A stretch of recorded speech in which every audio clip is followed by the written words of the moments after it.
ათონის მთაზე ერთი ბერი ცხოვრობდა. ყოველ დღეს სვამდა. ნასვამი კი შეურაცხყოფას აყენებდა და ჩხუბში იწვევდა ათონის წმინდა მთის მომლოცველებს.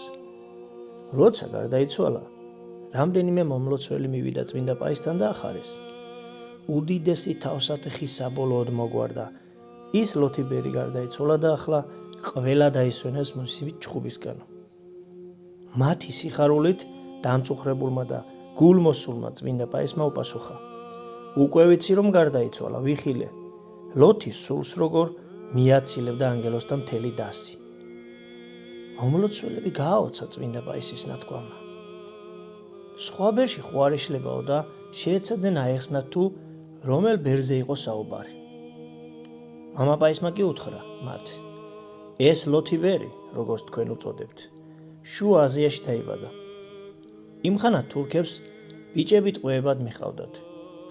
იმისათვის რომ თურქებს ესეც არ წაიყვანათ, მის მშობლებს ყანაში მოსავლის სასაღებად თან მიყავდათ და რომ არ ეტირა, რძეში ცოტა არახს უსხამდნენ, რათა დაეძინა და მისი ტირილის ხმა არავის გაეგო. მას შემდეგ რაც გაიზარდა, ალკოჰოლზე დამოკიდებული გახდა. ერთ დღეს კი როცა ექიმებმაც ვერ უშველეს, ათონის მთაზე ამოვიდა და ბერად აღიკვეცა. მონასტრის წინამძღოლს აღსარება ჩააბარა და თავის ცხოვრება მოუღვა. გაუმხილა რომ ალკოჰოლზე დამოკიდებული იყო. მოძღვარმა ურჩია პირველ რიგში მოენანიებინა თავის ცოდვები და ამ განსასწრელისაგან თავი რომ დაეღწია, ღვთისმშობლისთვის ყოველ საღამოს შეწევნა ეთხოვა. მართლაც ნელ-ნელა ერთით მცირდებოდა ჭიქა არყის ოდენობა.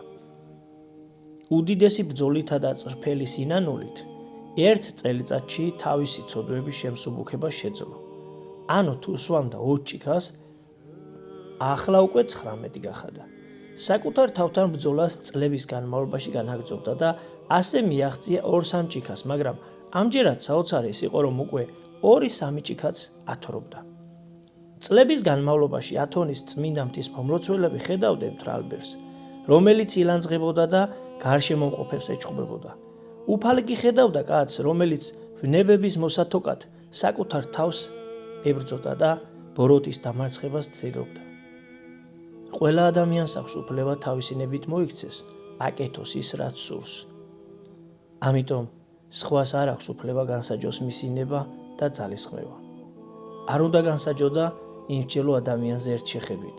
აი სწორედ ის ლოთი საუკუნო სასოფეოში ანგელოზთა დიდმა დასმა წაიყვანა. ეს იმას ნიშნავს, რომ გულით ინანიებდა თავის ცოდვებს და ცხონდა. თქვენ კი მისი გარდაცვალება რომ გაგიხარდათ და ფიქრობთ, რომ ჩხუბით აღარ შეგვაწუხებსო, ამით თავს უდიდეს ცოდვაში იგდებთ. ამასთანავე მუდამ განიკითხავდით და არ გიყვარდათ იგი. ამიტომ თქვენ იმ ლოთზე ბევრად ცოდვილნო, წადით და მოინანიეთ. ნუ განიკითხავთ სხვას და ნუ შეაფასებთ ადამიანს თავისი ჩაცმულობით, ქცევითა თუ ლაპარაკით.